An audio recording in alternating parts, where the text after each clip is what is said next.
messieurs, bonjour et bienvenue à ces 13 heures.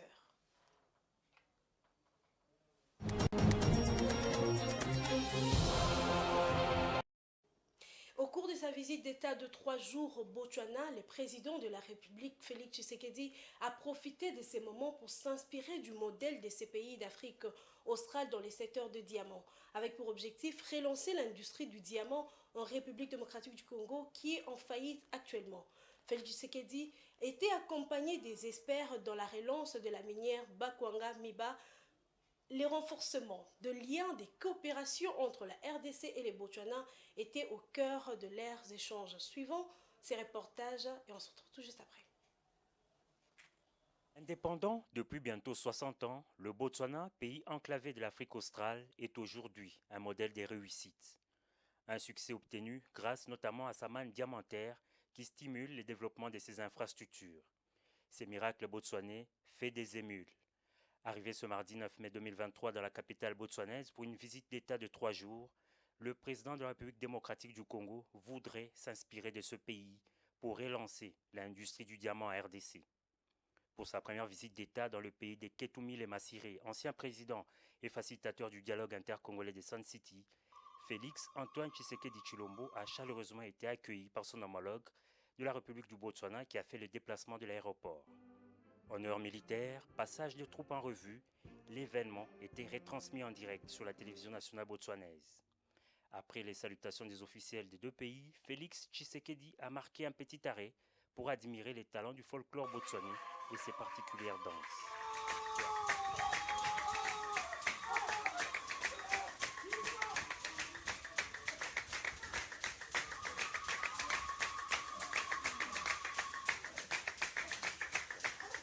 Peu après l'aéroport, c'est au palais présidentiel de Gaborone que le chef de l'État congolais a été reçu pour une rencontre en tête-à-tête. Chaleureuse poignée de main, petit tour du propriétaire, les deux chefs d'État se sont par la suite retirés pour un moment d'entretien. Des questions de renforcement des liens de coopération dans plusieurs domaines, particulièrement dans les secteurs miniers, ont occupé une bonne place de leurs échanges, élargis en format bilatéral. Des moments historiques transcrits dans les livres d'or du State House par le chef de l'État de la RDC. Et c'est plusieurs heures après que Félix Tshisekedi et Mogwetsi Eric Massissi ont fait la restitution de leurs échanges à la presse.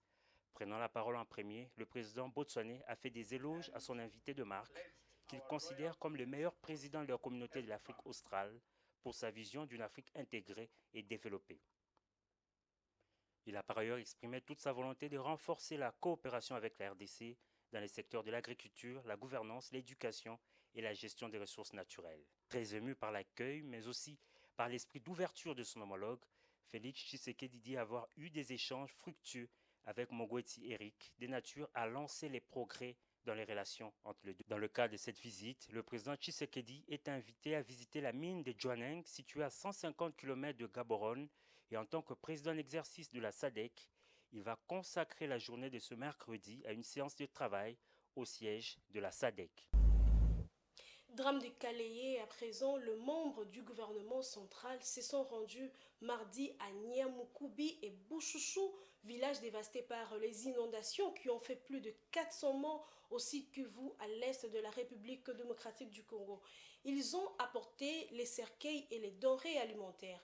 Il faut rappeler que ces inondations sont survenues lors de la pluie diluvienne qui s'est abattue la nuit du 4 au 5 mai 2023.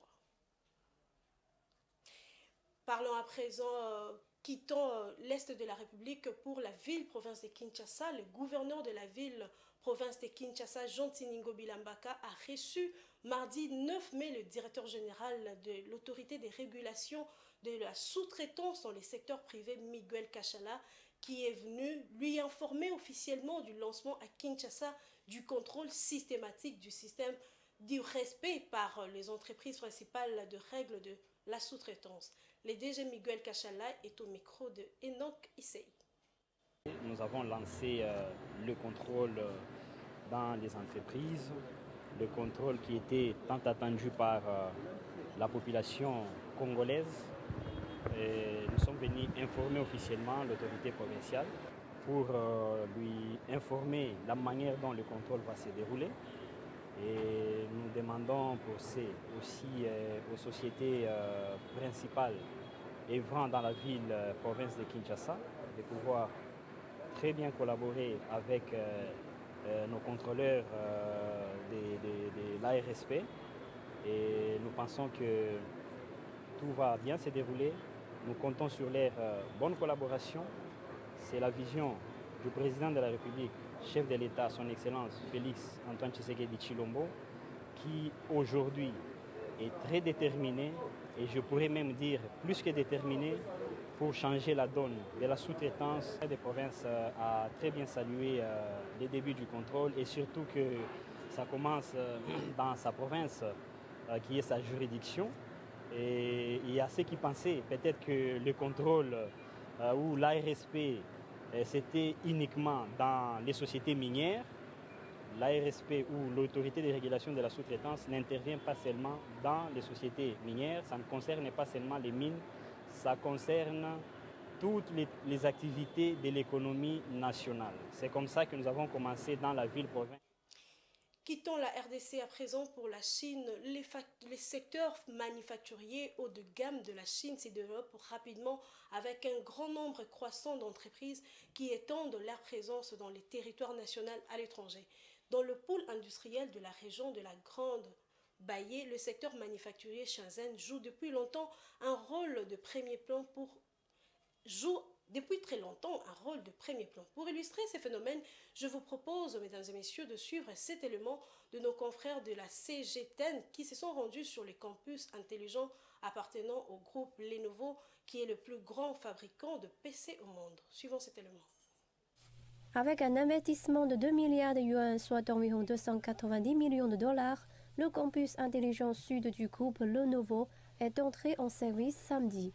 Désigné comme une usine mère mondiale, le campus devrait atteindre une production annuelle de plus de 16 millions de produits intelligents pour les clients répartis dans plus de 180 pays et régions à travers le monde.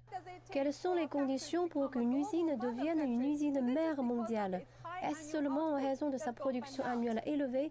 Découvrons-le. Pour répondre à cette question, un responsable de Lenovo a évoqué 3 indicateurs clés: les niveaux technologiques, la reproductibilité des solutions et l'incubation d'idées et de produits innovants. S'appuyant sur la forte capacité de recherche et développement de Lenovo, l'usine mère met progressivement en œuvre et déploie nos principales solutions innovantes clés en fonction de l'architecture des appareils, de l'informatique en périphérique et en nuage, de l'intelligence en réseau et artificielle. Cela peut former des solutions évolutives et reproductibles qui peuvent être exportées vers toutes nos usines à l'étranger, renforçant ainsi l'industrie. En 2022, pour la première fois, Shenzhen est arrivé en tête des villes chinoises en termes d'échelle industrielle et de valeur ajoutée pour devenir la plus grande ville industrielle du pays. Et Lenovo est très familier avec ce que certains appellent la vitesse de Shenzhen. Fondée en 1989, cette société est devenue le premier fabricant mondial de PC et le 3e fabricant de serveurs. Lenovo a également exporté ses solutions de Shenzhen vers d'autres usines dans le monde. Quand on considère comment BYD, Lenovo ou Huawei s'appuient sur la fabrication intelligente, on peut voir comment ces entreprises chinoises ont formé une chaîne industrielle et une chaîne d'approvisionnement solide dans les pays situés le long de la ceinture et la route, qui peuvent intégrer la modernisation de la chaîne industrielle de la fabrication chinoise dans la chaîne industrielle et les chaînes d'approvisionnement locales. Lenovo envoie actuellement 150 millions d'appareils à des clients du monde entier par an et plus de 90% de ces produits sont fabriqués en Chine. Les experts affirment que la fabrication intelligente est une puissante force motrice qui peut stimuler la modernisation chinoise et le développement de haute qualité des industries dans les pays situés le long de la ceinture et la route.